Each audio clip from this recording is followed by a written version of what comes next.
Halo kaum intelektual sekalian. Wah, gila, gila, gila. Luar binasa. Sepertinya warga Konoha akan kejang-kejang kelonjotan berjamaah ketika mendengar berita ini. Warga Konoha akan panas dingin mendengarkan berita ini. Apa itu beritanya? Jadi guys, menurut data ya, lagi-lagi saya bicara by data. Saya tidak ngarang. Ini bukan opini saya pribadi. Menurut data dari Pew Research Center, jadi kalau mau marah, jangan marah ke saya, marah sama Pew Research Center. Menurut data dari Pew Research Center, ternyata salah satu pertumbuhan terbesar agama Kristen di dunia itu ada di Nepal, guys. Nah, yang menarik daripada pertumbuhan agama Kristen di Nepal ini adalah agama Kristen yang ada di Nepal ini bukan berkembang karena kelahiran. Jadi kalau di negara lain ya biasanya Kristen itu berkembang karena kelahiran. Tapi ya agama Kristen berkembang di Nepal itu karena konversi atau perpindahan agama. Ya, jadi awalnya mereka beragama Hindu, beragama Buddha dan beragama lainnya, mereka pindah ke agama Kristen. Wow. Gila, gila, gila, gila, gila, gila. Luar biasa. Nah, yang jadi pertanyaan, kenapa bisa seperti itu? Ya, mohon maaf bagi yang untuk video ini ya. Kalau saya bahas agama Kristen, saya akan dicurigai misionaris C6. Saya tuh kalau baca komen ngata-ngatain saya misionaris C6 ya, misionaris yang menyamar gitu. Saya tuh pengen ngakak gitu.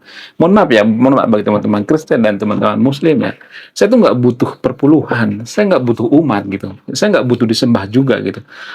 Karena menurut saya pribadi gini ya, menurut keyakinan saya, apapun yang kita sembah, mau kita menyembah SpongeBob ya, mau menyembah kura-kura ninja, apapun yang kita sembah, mau toilet ya, mau jembatan disembah, nggak jadi masalah. Asal kelakuan, ya, apakah kelakuan kita itu baik atau tidak? Sejauh ini kalau saya perhatikan kelakuan daripada umat Kristen itu ya cukup baik ya, walaupun banyak juga oknum-oknumnya ya. Ada juga yang tidak baik misalnya, tapi overall kalau saya perhatikan, karena orang Kristen itu kan nggak suka menggeruduk ibadah orang lain ya, bubarin paksa, nggak suka ya. Kalaupun ada mungkin 1 dari 1 juta gitu ya. Tapi ya kalau saya perhatikan yang menarik daripada Nepal ini adalah orang-orang Nepal itu pindah ke agama Kristen dengan cara yang sangat-sangat luar biasa. Apa itu? Dan ini jarang dibongkar guys. Ya, di video ini saya akan bongkar sampai ke akar-akarnya. Mungkin warga Konoha akan kejang-kejang kelonjotan berjamaah kalau mendengarkan berita ini. Apa itu faktanya? Faktanya adalah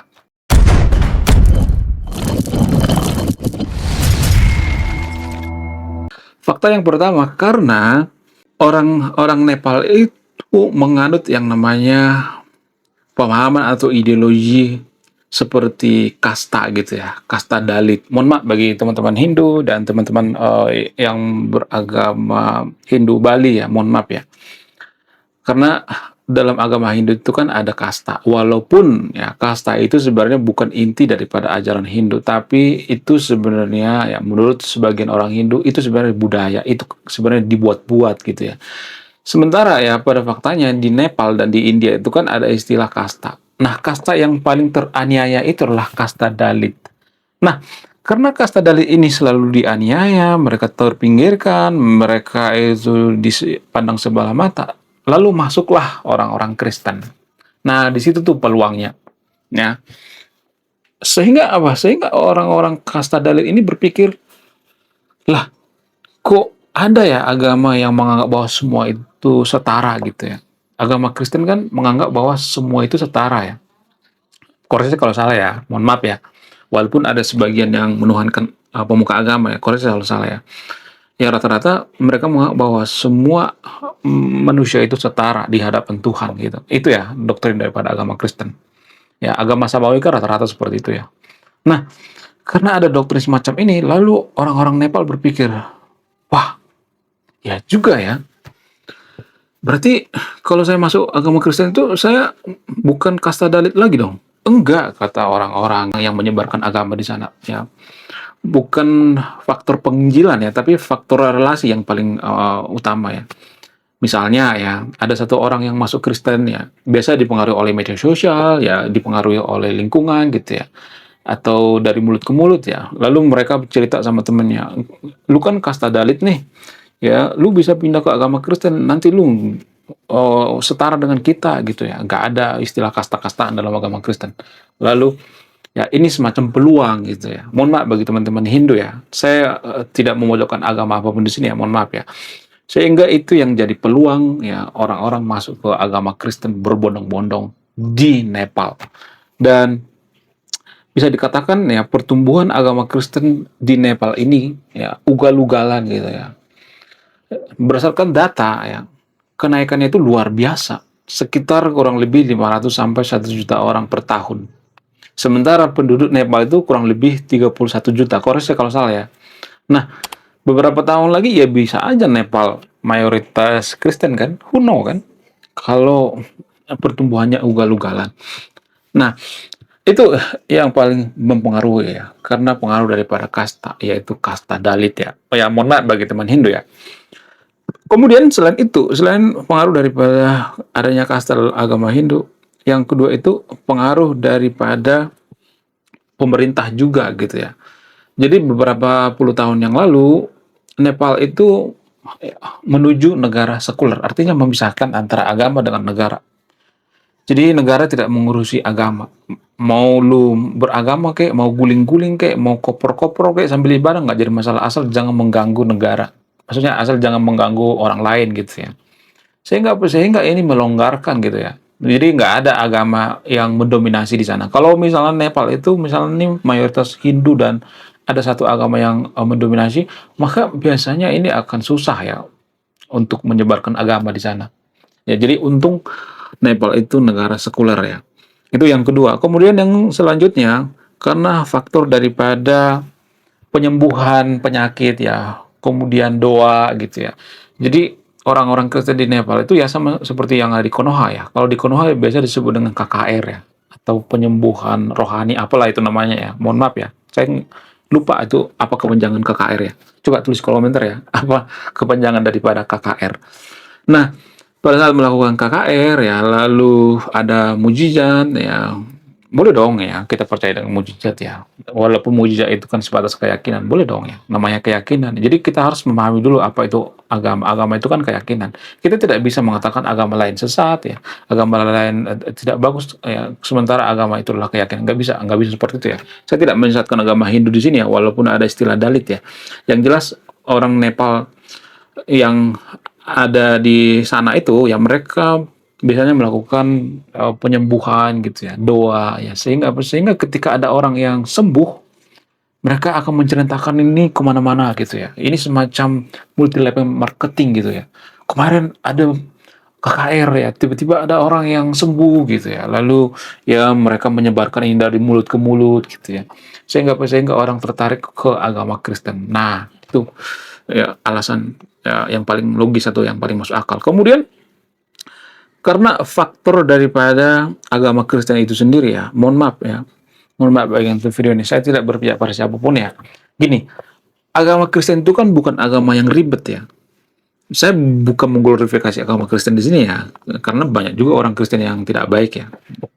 Karena gini, agama Kristen ini kan nggak ribet ya. Kalau misalnya nih kerja ya, misalnya kerja nih ya, kita melakukan aktivitas kita pekerjaan kita sehari-hari gitu ya. Kita nggak ada kebutuhan atau kita nggak ada kewajiban misalnya nih ya sambil kerja terus kita melakukan ritual ibadah di tempat kerja, nggak ada. Sehingga kita bisa profesional dalam bekerja ya, jadi nggak mengganggu pekerjaan kita. Orang-orang Nepal sangat suka hal itu ya, jadi nggak ribet gitu ya. Kalau misalnya kita lagi kerja udah apa nih, misalnya nih udah asik nih kerja ya, tiba-tiba bentar ya aku melakukan ibadah dulu bentar ya, ini kan mengganggu pekerjaan ya. Mohon maaf ya, ini dari sudut pandang orang Nepal ya, ini menurut data guys ya, data dari Pew Research Center. Jadi kalau mau marah jangan marah ke saya, marah sama Pew Research Center. Jadi ini mempengaruhi profesionalis ya. Kemudian orang-orang Nepal juga melihat orang-orang Eropa, walaupun Eropa sekarang ini nggak mayoritas Kristen lagi ya, nggak bisa dikatakan mayoritas Kristen lagi ya. Tapi mereka melihat bahwa Eropa itu bisa maju ya karena dipengaruhi oleh semangat Protestanisme ya. Amerika maju karena dipengaruhi oleh semangat Protestanisme. Apa sih definisi daripada semangat Protestanisme? Semangat Protestanisme itu artinya kita harus punya karakter yang baik ya, berintegritas ya. Kemudian dalam bekerja itu jangan menggabung-gabungkan ritual dengan pekerjaan. Ya, dalam definisi semangat Protestanisme, ya, kita menganggap bahwa pekerjaan kita itu adalah ibadah kita kepada Tuhan. Jadi nggak usah melakukan ritual ibadah lagi, ribet itu namanya. Itu dari sudut pandang orang-orang Eropa ya. Ini dari sudut pandang orang-orang Eropa ya, bukan dari sudut pandang saya. Jangan berpikir yang aneh-aneh dulu ya. Kemudian selain itu, agama Kristen itu agama yang tidak terlalu banyak ritual ya, paling sekali seminggu gitu ya. Kemudian kalau ibadah juga kan indoor ya, nggak mengganggu orang lain ya, nggak sampai teriak-teriak gitu tiap hari, nggak seperti itu ya. Mengganggu orang tidur, mengganggu kenyamanan, nggak seperti itu.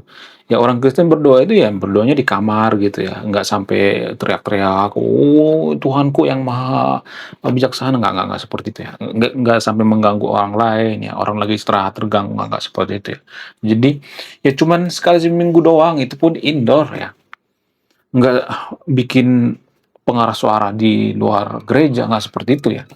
Sehingga apa? Sehingga orang berpikir, ya ini kan simpel, nggak ngeribetin gitu ya, sekali seminggu doang gitu ya. Kemudian ya mereka melihat orang-orang Kristen itu, ya disclaimer on ya, nggak semuanya tapi disclaimer on ya. Orang Kristen itu kan umat yang sangat bijaksana ya, sangat dewasa. Dan yang mengatakan seperti itu bukan cuma saya, tapi guru gembul juga ya. Di video sebelumnya sudah ada nih ya, di podcast saya sebelumnya dengan guru gembul. Ya, guru gembul mengatakan agama yang dewasa itu atau umat yang dewasa itu adalah Kristen. Kenapa? Karena mereka sudah melewati masa kelam mereka. Jadi di Eropa dulu ada masa-masa kelam orang Kristen. Ya mirip-mirip seperti Konoha sekarang inilah gitu ya. Ya mereka mabuk agama, sedikit-sedikit agama, ya semua hal digabung-gabungkan dengan agama sehingga mabuk agama.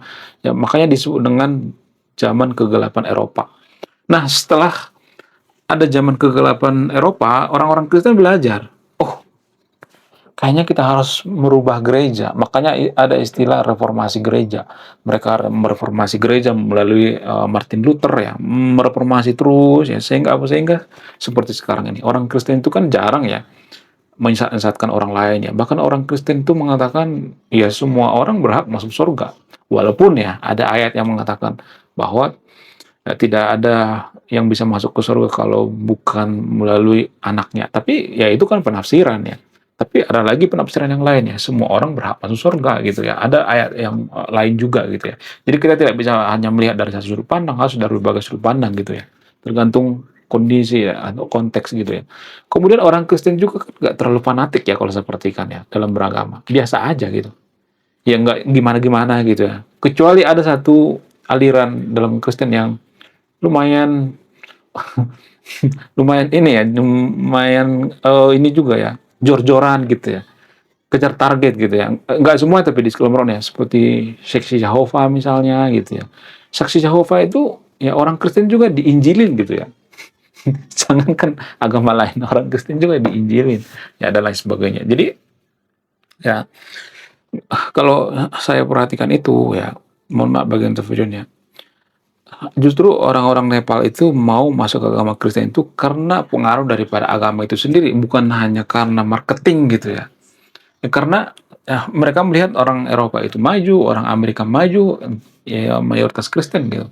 Jadi itu yang dilihat oleh orang-orang Nepal ya. Menurut kalian gimana? Coba tulis komentar ya. Jadi guys, semua yang saya katakan di video ini ada sumber, ada datanya. Jadi kalau mau bantah, bantah pakai data ilmiah gitu ya. Jangan sedikit-sedikit, itu kan opini lu pribadi. Ini bukan opini gue pribadi guys. Ini berdasarkan data.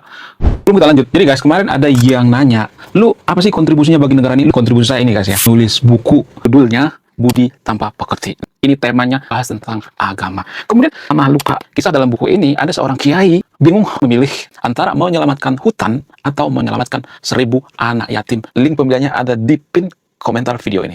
Jadi endingnya apa ya? Saya penasaran ini. Saya jadi penasaran ini isinya apa. Beliau juga beli ini. Link pembeliannya ada di pin komentar video ini. Oke guys, sekian video ini. Terima kasih sudah memahami. Saya kaum intelektual. Salam rasional.